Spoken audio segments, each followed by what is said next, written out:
ठीक है, ठीक है। ओके। श्रील प्रभुपाद की जय। इस प्रकार ज्ञान की देवी के अधिष्ठाता तथा वैदिक ज्ञान के सर्वोत्कृष्ट अधिकारी ब्रह्मा जी भगवान द्वारा प्रकट असामान्य शक्ति को ना समझ पाने के कारण अत्यधिक व्यग्र, प्रकट प्राकृतिक जगह में ब्रह्मा जैसा व्यक्ति भी परमेश्वर की योग शक्ति माया को समझ पाने में असमर्थ रहता है।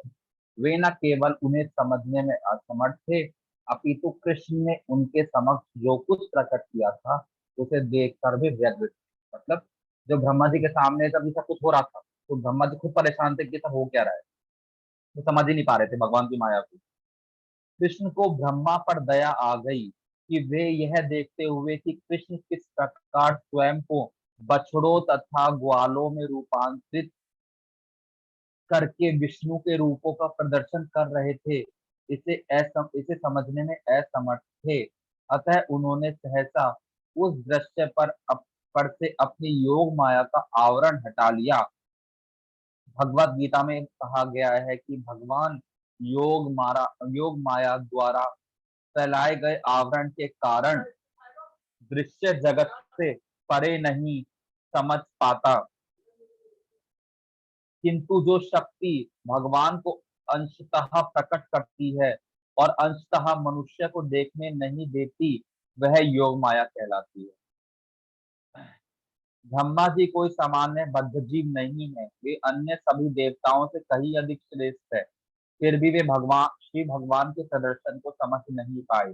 अतः कृष्ण ने जान पूछकर और आगे शक्ति का प्रदर्शन बंद कर दिया। तो इसमें यह है कि मतलब साधारण मनुष्य ही जब इतने उच्च श्रेष्ठ जो भगवान ब्रह्मा जी उसका भगवान के रजोगुण से उत्पन्न हुए हैं, तो वही जब भगवान की माया को समझ नहीं पाते तो हमारा तो कोई लेवल ही नहीं है। तो यही चीज इसमें बताई गई कि जब उच्च श्रेष्ठ जो देवी देवता है वही भगवान को समझ नहीं पा रहे हैं, तो उनकी माया को वही नहीं समझ सकते, तो हम किस खेत के मूली हैं, तो हम क्या है फिर उनके आगे, हम कुछ भी नहीं है। तो बद्ध जीव न केवल मोहग्रस्त हो जाता है, अपितु समझ पाने में पूर्णतः असमर्थ रहता है। योग माया का आवरण इसलिए हटा दिया गया जिससे ब्रह्मा जी और अधिक व्यग्र ना हो जाएं। जब ब्रह्मा जी की व्यग्रता दूर हो गई तो ऐसा लगा मानो वे मृतक अवस्था से जागे हों। वे अपने नेत्र कठिनाई से खोल पा रहे थे। तब उन्होंने बाह्य दृश्य जगत को सामान्य चक्षुओं से देखा। उन्हें अपने चारों ओर वृंदावन का अत्यंत मनोहारी दृश्य दिखाई दिया, जिसमें वृक्ष ही वृक्ष थे और जो समस्त जीवों का जीवन स्रोत है। उन्हें वृंदावन की दिव्य भूमि का अनुमान लग सका, जहाँ के सारे वासी दिव्य हैं। वृंदावन के जंगल में शेर तथा अन्य हिंस पशुओं, हिरणों तथा मनुष्यों के साथ शांति पूर्वक निवास करते हैं। वे यह जान सके कि वृंदावन में भगवान कृष्ण की उपस्थिति के कारण यह स्थान अन्य स्थानों की अपेक्षा दिव्य है, जहाँ काम वासना है और जहाँ ना काम वासना है और ना लोभ है। इस प्रकार ब्रह्मा ने भगवान श्री कृष्ण को एक छोटे से ग्वाले का अभिनय करते देखा। वे अपने बाएं हाथ में रोटी का एक टुकड़ा लिए अपने मित्रों बछड़ों को ढूंढ रहे हैं, जिस प्रकार वे एक वर्ष पूर्व इन सबके अंतर्धान होने के पूर्व ढूंढ गए थे। ब्रह्मा तुरंत अपने वाहन हंस से उतर आए और भगवान के समक्ष इस प्रकार गिर पड़े मानो कोई सोने का दंड हो। वैष्णवों में सम्मान प्रदान करने के लिए दंडवत शब्द का व्यवहार प्रयोग लाया जाता है। अभी जो ये ब्रह्मा जी भगवान के आगे गिर गए और ब्रह्मा जी हंस पे थे और हंस से उतर जाते हैं, इसका फोटो मेरे पास होगा तो मैं देख के ग्रुप में शेयर कर दूंगा, है जरूर फोटो इसका। ठीक है इस प्रभु जी। शब्द का अर्थ है दंड, डंडा के समान गिरना। मतलब दंडवत का मतलब होता है डंडे के समान भगवान के आगे गिर जाना। मनुष्य को चाहिए कि श्रेष्ठ वैष्णव को सम्मान प्रदर्शित करने के लिए वह दंड के समान पड़े प्रतीत हुए। क्योंकि ब्रह्मा जी का वंश सुनहरा है, वे भगवान कृष्ण के समक्ष एक सुनहरे दंड के समान पड़े हुए प्रतीत हुए। ब्रह्मा के चारों शिरों के मुकुट कृष्ण के चरण कमलों को धो डाला। ब्रह्मा के सॉरी मुकुट कृष्ण के चरण कमलों को छू रहे थे। ब्रह्मा अत्यधिक प्रसन्नता के कारण अश्रुपात करने लगे और उन्होंने अपने अश्रुओं से कृष्ण के चरण कमलों को धो डाला। ज्यों-ज्यों उन्हें भगवान के अद्भुत कार्यकलापों का स्मरण होता रहा, त्यों-त्यों वे बारंबार उठते और गिरते रहे। अनेक बार प्रणाम करने के बाद ब्रह्मा जी उठे और अपने हाथों से उन्होंने अपनी आंखें पोंछी। भगवान को अपने समक्ष देखकर वे कंपित होकर अत्यंत सम्मान, विनय तथा ध्यान पूर्वक प्रार्थना करने लगे। इस प्रकार लीला पुरुषोत्तम भगवान श्री कृष्ण के अंतर्गत ब्रह्मा द्वारा बालकों तथा बछड़ों की चोरी नामक 13वें अध्याय का भक्ति वेदांत तात्पर्य पूर्ण हुआ। हरे कृष्णा प्रभु जी। हरे हरे कृष्ण कृष्णा जी। प्रभु जी। प्रभु जी, श्री कृष्ण कह रहे थे कि थोड़ा सा जहाज पर बहुत ही प्रमुख चीज हो वहां पर थोड़ा दोहरा दिया करिए। कहाँ पे?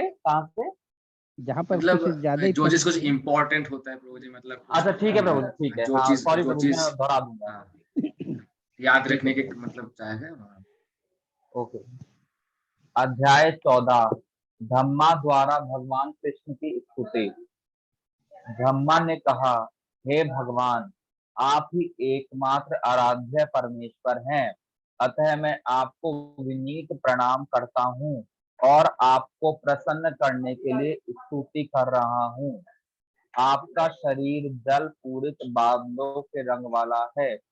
अब आपने अपने पीताम्बर से उद्भासित रश्मि मंडल से चमचमा रहे हैं। उद्भासित रजत रश्मि मंडल से चमचमा रहे हैं। रजत मतलब होता है चांदी। तो ये जो ब्रह्मा जी भगवान का ग्लोरिफिकेशन कर रहे हैं इस तरह से बोल के, मैं महाराज नंद के उन पुत्र को बारंबार सादर नमस्कार करता हूँ जो मेरे समक्ष शंख कुंडल तथा सिर में मोर पंख धारण किए खड़े हैं। आपका मुख सुंदर है, आप मुकुट धारण किए हैं, वन फूलों की माला पहने हैं और हाथ में भोजन का एक ग्रास लिए खड़े हैं। आप हाथ में लकुट, बिगुल, सींग तथा बंसी पकड़े हैं। आप लघु चरण कमल वाले भगवान हैं। तो ये जो भगवान ब्रह्मा जी जो भगवान की स्तुति कर रहे हैं उसका ये पूरा वर्णन है और इसका भी फोटो है मेरे पास, ये भी फोटो से शेयर कर दूंगा। तो ये सब है, ये भगवान का ग्लोरिफिकेशन हो रहा है क्योंकि ब्रह्मा जी को बहुत पछतावा है कि उन्होंने क्या कर दिया और फिर वो भगवान का ग्लोरिफिकेशन कर रहे हैं, उनसे प्रार्थना कर रहे हैं, हे प्रभु, लोग मुझे समस्त वैदिक ज्ञान का स्वामी कहते हैं और मुझे ही इस ब्रह्मांड का सृष्टा कहा जाता है, किंतु अब यह सिद्ध हो चुका है कि मैं आपको नहीं समझ सकता, भले ही आप बाल रूप में मेरे समक्ष उपस्थित हैं। आप अपने बाल मित्रों तथा बछड़ों के साथ खेल रहे हैं, जिसका अर्थ यह लगाया जा सकता है कि आपको पर्याप्त शिक्षा प्राप्त नहीं हुई है। आप एक गंवई बालक की भांति अपने हाथ में अपना भोजन लिए अपने बछड़ों को खोज रहे हैं, बछड़ों की खोज कर रहे हैं। मतलब जो अब ये जो स्थिति है भगवान, तो इसमें अब अगर कोई ऐसे देखे कि एक बच्चा बछड़ों को खोज रहा है और हाथ में रोटी लिए घूम रहा है, तो उसको देख के कोई भी व्यक्ति कहेगा कि वो अनपढ़ है, वो पढ़ा लिखा नहीं है। लेकिन भगवान का लेवल तो बिल्कुल अलग है। भगवान बाल रूप में भी वो भगवान ही है, इसलिए भगवान को अच्युत कहते हैं कि भगवान अपने लेवल से कभी नहीं गिरते। तो भगवान जैसे भी है वो भगवान पूरे पूर्ण पुरुषोत्तम है वो। तो इसी चीज को ब्रह्मा जी एक्सप्लेन कर रहे हैं कि चाहे कोई भी कंडीशन है लेकिन वो है भगवान। तो भी आपके तथा मेरे शरीर में इतना अधिक अंतर है कि मैं आपकी शक्ति का अनुमान नहीं लगा सकता। इस लाइन में ब्रह्मा जी यही कह रहे हैं कि तो भी आपके तथा मेरे शरीर में इतना अधिक अंतर है कि मैं एक बुजुर्ग प्लेटफॉर्म पर और आप बच्चे के रूप में हैं, तब भी मैं आपकी शक्ति का अंदाजा नहीं लगा सकता, क्योंकि भगवान तो पूर्ण पुरुष है और उनसे सारी सृष्टि हुई है। जैसा कि मैं ब्रह्म संहिता में पहले ही कह चुका हूँ, आपका शरीर भौतिक नहीं है। ये ब्रह्मा जी ने ब्रह्म संहिता में पहले भी स्तुति की है। ब्रह्म संहिता वो ग्रंथ आता है जिसे ब्रह्मा जी भगवान कृष्ण की पूरी स्तुति करते हैं, जिसमें गोविंदम आदि पुरुषम तमहम भजामि वाला है। वो श्लोक आता है। ब्रह्म संहिता में यह बताया गया है कि भगवान का शरीर आध्यात्मिक यानी चिन्मय है, भगवान के शरीर तथा उनमें कोई अंतर नहीं है। तो भगवान का शरीर और उनमें कोई अंतर नहीं है। जैसे हम लोगों में अंतर है, हम लोग का आत्मा अलग है, शरीर अलग है, लेकिन भगवान की आत्मा और शरीर वो एक ही है, उसमें कोई डिफरेंस नहीं है। उनके शरीर का प्रत्येक अंग अन्य किसी अंग का कार्य संपन्न कर सकता है। भगवान अपने हाथों से देख सकते हैं, अपनी आंखों से सुन सकते हैं, अपने पांवों से भेंट स्वीकार कर सकते हैं और मुख से सृष्टि उत्पन्न कर सकते हैं। ये बिल्कुल ये भगवत गीता में भगवान अपने पट में लिखते हैं कि जो भगवान है वो अपने सारे इंद्रियों से कुछ भी काम कर सकते हैं। आंखों से चल सकते हैं, कान से सूंघ सकते हैं, पैरों से खा सकते हैं, तो मुंह से सृष्टि भी उत्पन्न कर सकते हैं। महाविष्णु के रूप में भगवान हमने शरीर से पूरी सृष्टि निकालते हैं और मुंह से अपनी सृष्टि पैदा करते हैं। तो वो यही चीज है कि भगवान जैसे भगवान जगन्नाथ है, तो जिनके उनके हाथ नहीं है तब भी भगवान भोग स्वीकार करते हैं। तो इसलिए है ये कि भगवान अलग अलग लीला अलग अलग तरीके से संपन्न करते हैं। ब्रह्मा जी ने आगे कहा, ग्वाल बाल के रूप में आपका जन्म भक्तों के लाभ हेतु हुआ है, और यद्यपि मैंने आपके बछड़े तथा बालक चुराकर आपके चरण कमलों के प्रति अपराध किया है, किंतु मैं समझ सकता हूं कि आपने मुझ पर दया की है। तो ये इससे इंपॉर्टेंट लाइन है कि ग्वाल बाल के रूप में भगवान का जन्म भक्तों को प्रसन्न करने के लिए हुआ है, लेकिन तब भी बछड़े के रूप बछड़े तथा बालक चुराते ब्रह्मा जी मान रहे हैं कि बछड़े तथा बालक चुराते ब्रह्मा जी ने भगवान के चरण में बहुत बड़ा अपराध किया है, लेकिन तब भी भगवान ने उन पर दया कर दी। यह ही भगवान का दिव्य गुण है, यह आपका दिव्य गुण है कि आप अपने भक्तों के प्रति अत्यंत वत्सल रहते हैं, किंतु मैं अपने प्रति आपका स्नेह होते हुए भी आपकी शारीरिक शक्तियों की क्षमता का अनुमान नहीं लगा सकता। यह समझना होगा कि जब मैं इस ब्रह्मांड का परम पुरुष ब्रह्मा होकर बाल रूप से भगवान के शरीर का अनुमान नहीं लगा सकता, तो फिर अन्य का क्या कहना। अन्य ब्रह्मा जी खुद कह रहे हैं, जब मैं ब्रह्मांड का सबसे सबसे हाईएस्ट लेवल का मतलब भौतिक संसार में सबसे ऊंचा व्यक्ति ब्रह्मा जी हैं, तो जब वही भगवान का लेवल नहीं पता कर सकते, वही उनकी शक्ति का अंदाजन लगा सकते, तो हम क्या है। ये ब्रह्मा जी खुद कह रहे हैं, फिर हमारा तो कोई लेवल ही नहीं है, तो हम तो सिर्फ अपने अंदाजे से कुछ भी कह रहे थे, लेकिन हम वो भगवान का लेवल जान नहीं सकते। इसलिए भगवान को अचिंत्य शक्ति भी कहा जाता है कि जिसकी शक्ति अपनी कल्पना से परे है। और यदि मैं आपके बाल शरीर की आध्यात्मिक शक्ति का अनुमान नहीं लगा सकता, तो फिर मैं आपकी दिव्य लीलाओं को कैसे समझ सकता हूँ। अतः जैसा कि भगवत गीता में कहा गया है कि जो कोई भगवान की दिव्य लीलाओं, उनके आविर्भाव तथा तिरोधान के विषय में थोड़ा भी समझ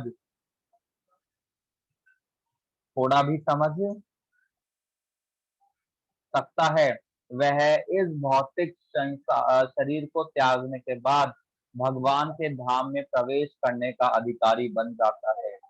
इसमें 4.9 वाला श्लोक आता है कि जन्म कर्म से दिव्य जन्म कर्म में दिव्य, मतलब भगवान के जो जन्म और कर्म है वो दिव्य है, और उनको भगवत गीता में ये बताते हैं भगवान कि जो उनको समझ लेता है, थोड़ा भी जान लेता है, फिर वो उस भौतिक संसार में नहीं आता, वो धाम से जाता है। इस कथन की पुष्टि वेदों में भी हुई है, जिनमें कहा गया है कि भगवान को समझने मात्र से कोई भी जन्म मृत्यु के चक्र से छूट सकता है। अतः मैं तो यही स्तुति करूंगा कि लोगों को चाहिए कि वे चिंतन द्वारा आपको समझने का प्रयत्न ना करें। तो इसमें लिखा है कि वेदों में भी भगवान ये बताया गया है कि जन्म मृत्यु के चक्र से व्यक्ति तभी छूट सकता है जब वो भगवान को थोड़ा समझने मात्र का प्रयास करे, या थोड़ा समझे भगवान को भी। वो प्रयास भी करता है तो भी वो थोड़ा बहुत समझ पाता है, तो भी वो जन्म मृत्यु के चक्कर से छूट जाता है। और भगवान ब्रह्मा जी कह रहे हैं कि मैं तो यही उम्मीद करूंगा, ऐसे ही चिंतन करूंगा कि आपसे लोग अपने चिंतन के द्वारा आपको समझने का प्रयत्न ना करें। आपको समझने की सर्वोत्तम विधि यह है कि चिंतन को विनम्र भाव से त्याग कर आपके विषय में या तो आपसे सुना जाए जैसा कि आपने ही भगवत गीता तथा अन्य समस्त वैदिक साहित्य में वक्तव्य दिए हैं, अथवा किसी सिद्ध भक्त से सुना जाए जिसने आपके चरण कमलों में शरण ले रखी है। बहुत इंपॉर्टेंट लाइन है ये हमारे स्कोन को पूरा डिफाइन कर रहा है कि जैसे अब भगवान को हम सब अपने अगर हम अंदाजे से समझने लगे कि भगवान ऐसे होंगे, ऐसे होंगे, ऐसे होंगे, तो फिर हम अपराध कर बैठेंगे।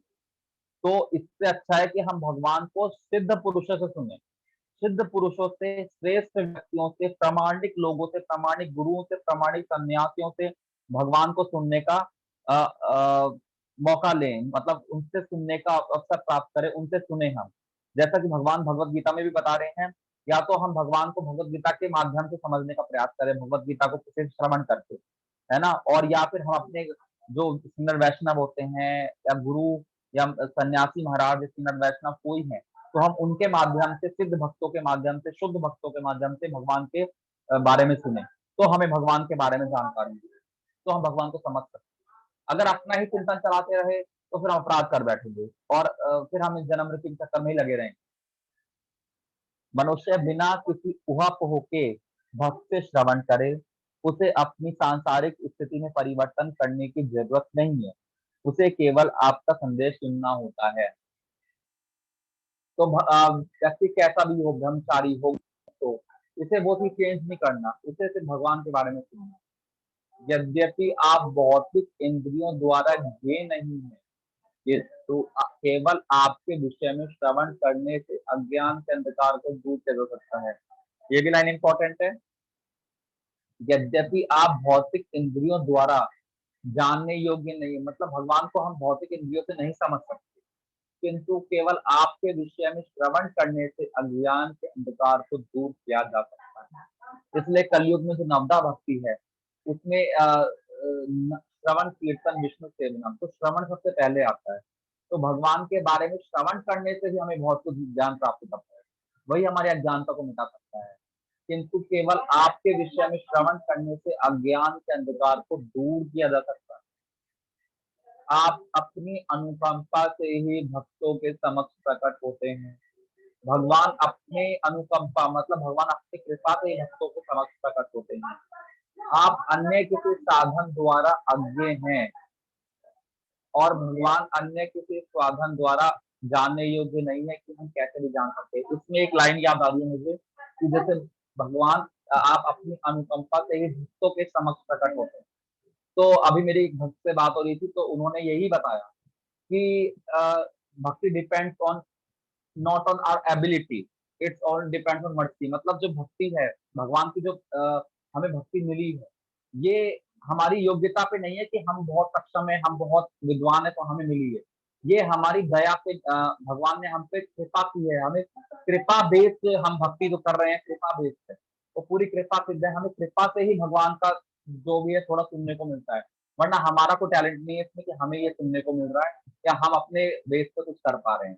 ये भगवान की ही मर्जी से सब कुछ हो रहा है। आप अन्य किसी साधन द्वारा अज्ञे हैं। भक्ति के बिना शुष्क ज्ञान आपकी खोज करने में समय का अपव्यय मात्र है।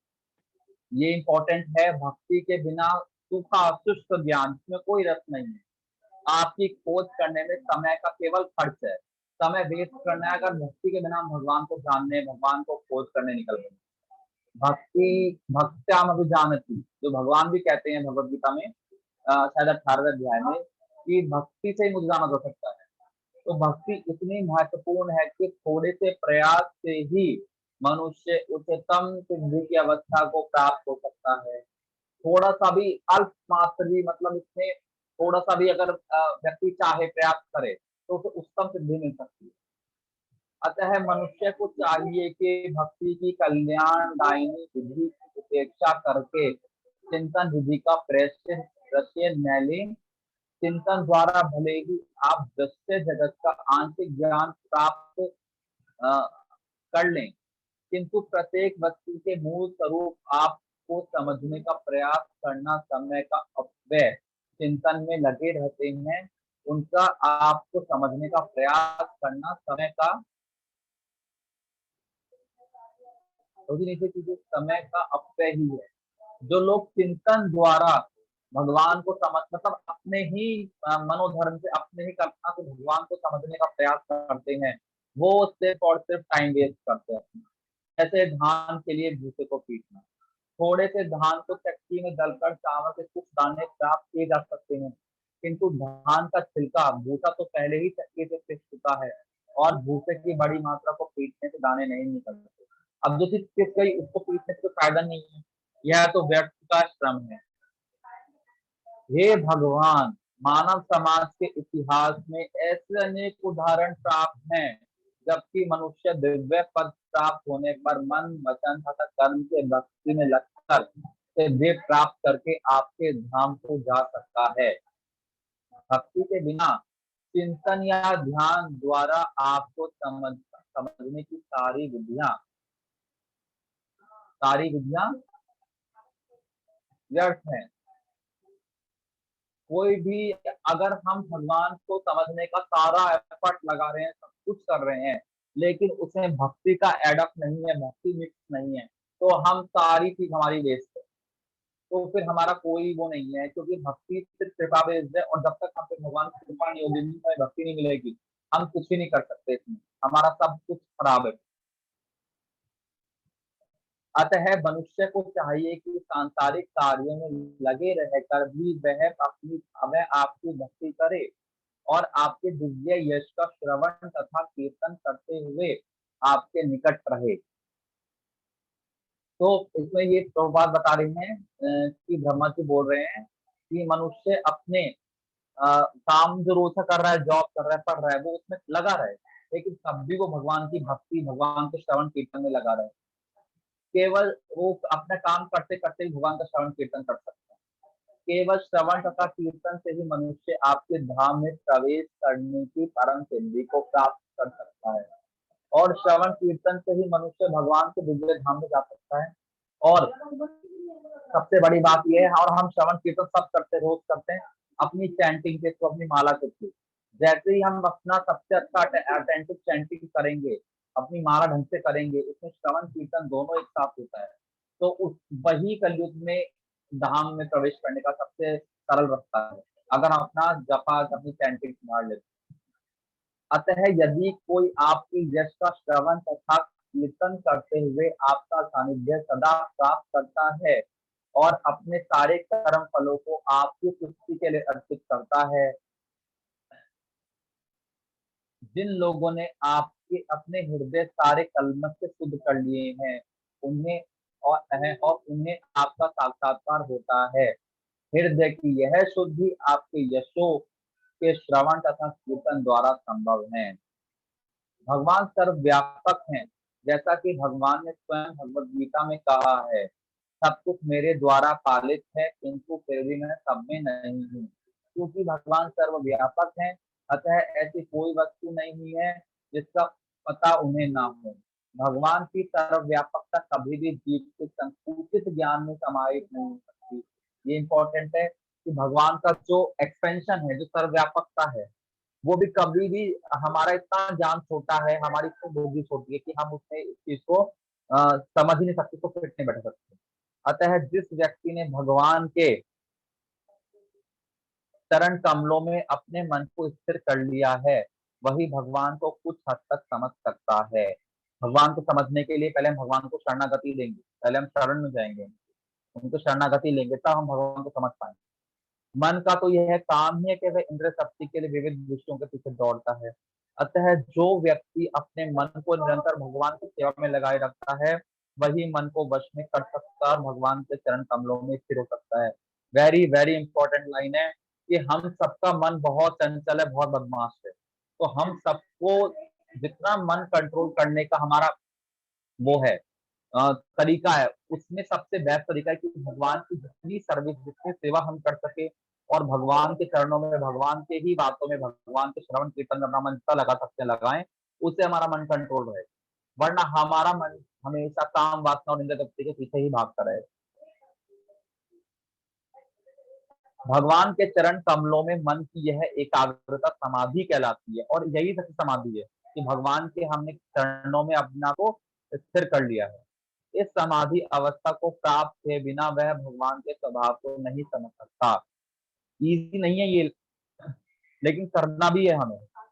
कुछ दार्शनिक या विज्ञानी विराट प्रकृति के एक एक अणु का अध्ययन कर सकते हैं। वे इतने प्रगतिशील भी हो सकते हैं कि विराट आकाश या आकाश के समस्त ग्रहों तथा नक्षत्रों के परमाणुओं का, यहाँ तक कि सूर्य या कि आकाश तारों तथा अन्य ज्योतिषों के चमकीले अणुओं की गणना कर सकते हैं। किंतु श्री भगवान के गुणों की गणना करना पाना असंभव नहीं है। मतलब कोई कुछ भी यहाँ भौतिक संसार में रह के चाहे कुछ भी तारों को पता लगा ले, चांद पे पहुंच जाए, चाहे मंगल ग्रह पे पहुंच जाए, चाहे किसी सन के अंदर भी जाने की कोशिश कर रहे हैं वैज्ञानिक, मून तक तो पहुंच चुके हैं, तो तब भी कुछ भी कर लेंगे। ये अणुओं की गणना कर ले, एटम, प्रोटॉन, न्यूट्रॉन, इलेक्ट्रॉन, जो भी करना है कर लेंगे, लेकिन तब भी वो भगवान के गुणों की गणना करने पाना उनसे संभव नहीं है। वो अपनी भौतिक बुद्धि से भगवान को नहीं समझ सकते, चाहे वो कुछ भी प्रयास कर ले। जब तक कृपा नहीं होगी वो कुछ नहीं कर सकते, कोई भी व्यक्ति होता है। जैसा कि वेदांत सूत्र के प्रारंभ में कहा गया है, परम पुरुष समस्त गुणों का मूल आधार है। उन्हें सामान्यतः निर्गुण कहा जाता है। निर्गुण का अर्थ होता है गुणों से रहित, किंतु निर्विशेषवादी निर्गुण शब्द का अर्थ किसी भी गुण से विहीन लगाते हैं। ये बहुत इंपॉर्टेंट है कि यहाँ पे बताया जाता है वेदांत सूत्र में कि भगवान निर्गुण है, लेकिन निर्गुण का मतलब ये नहीं है कि वो निराकार है। भगवान निराकार नहीं है, उनका मतलब है गुणों से रहित। निर्गुण मतलब गुणों से रहित है भगवान, उनमें हमारी तरह भौतिकता नहीं है। वो है निर्गुण का मतलब कि उनकी इंद्रियां, उनका मन वो भौतिक नहीं है। वो होता है निर्गुण का मेन मतलब, जो भगवत गीता में प्रभुपाद परपट में लिखते हैं। वहां वो भौतिक नहीं है, वो है आध्यात्मिक, लेकिन निर्गुण का मतलब निर्विशेषवादी निराकार रूप से लगाते हैं।